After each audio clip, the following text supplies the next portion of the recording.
The ugly aftermath of Saturday's tornado swarms, more specifically the cells that ran through Kentucky, are revealing some insane details and situations that took place. And through this devastation, some people are finding ways, even after losing everything, to inspire other people. I have some of those stories for you and some details on the next wave of weather we're expecting in just a few days that could bring some similar effects. Oh, that's right. And did I mention the 7.6 earthquake and tsunami, or the 5 different meteor reports that all came in over a few hour period over the Northeast and Ontario? We are living in some of the most insane times. That is a fact. I'm going to try to break this all down for you, and we're going to do it right here, right now. Let's go.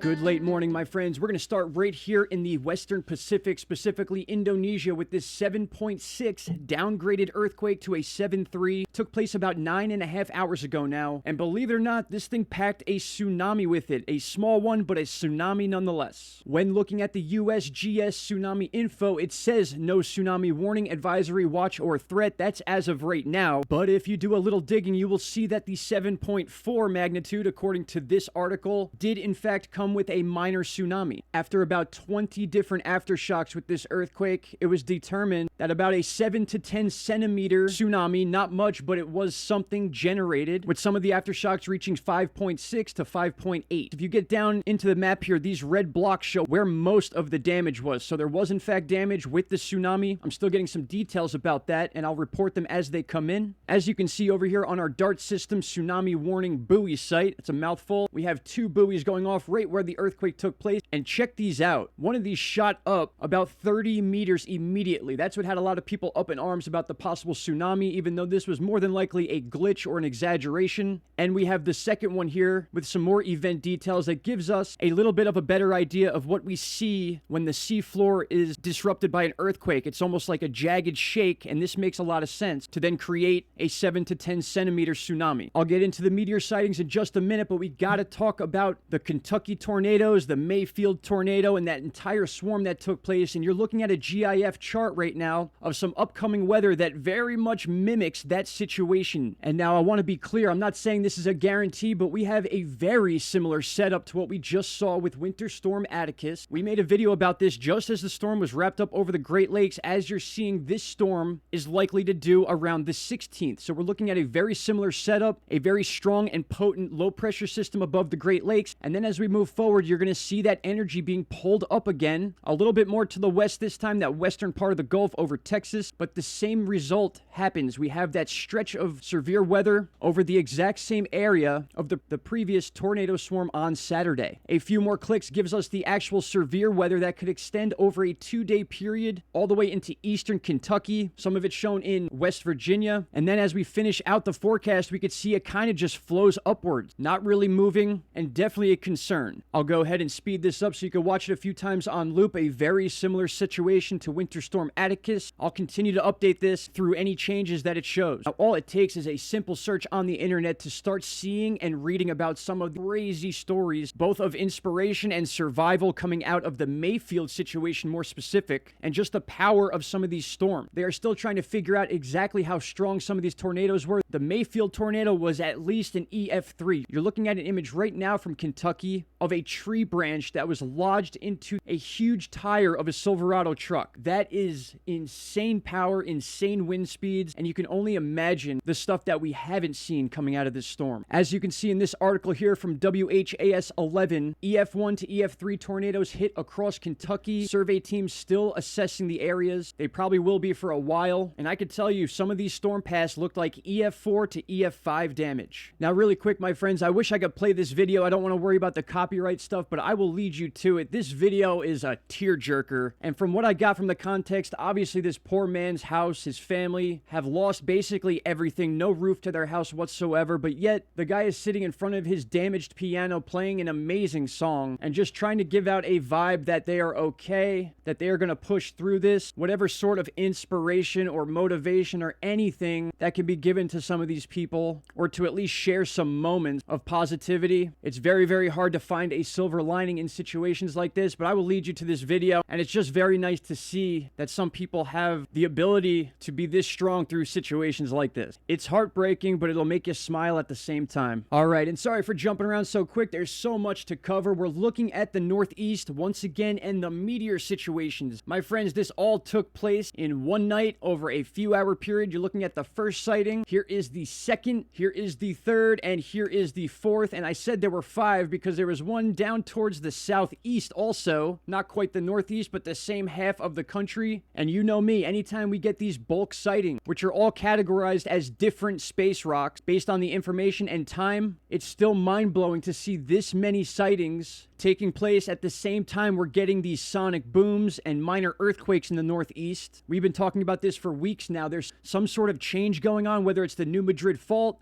or some sort of theory with meteors being attracted to certain parts of the world. I know it sounds crazy, but there's a lot of evidence towards it. And I just want to add this report in here. Over by Italy, a massive sighting. Over 500 people saw this fireball and reported it. You usually do not see more than 100, 200 people seeing one event at any given time, but this thing stretched over a long period of time. My friends, I will continue bringing any info we need out of this situation that took place Saturday as we prepare for yet another one. This could be a cycle we deal with leading up to the actual tornado season. Again, we're in the month of December. Not too common do things like this happen, but we are seeing a lot of different weather situations taking place outside of that normal season. So we need to constantly have our heads on a swivel, be prepared, have a plan, my friend. And that's what I got for you for today. Speaking of tornadoes, there is a crazy story out of Ontario, Canada, about a 1996 tornado that literally took out, apparently, a drive-in theater while they were airing the movie Twister back in 96.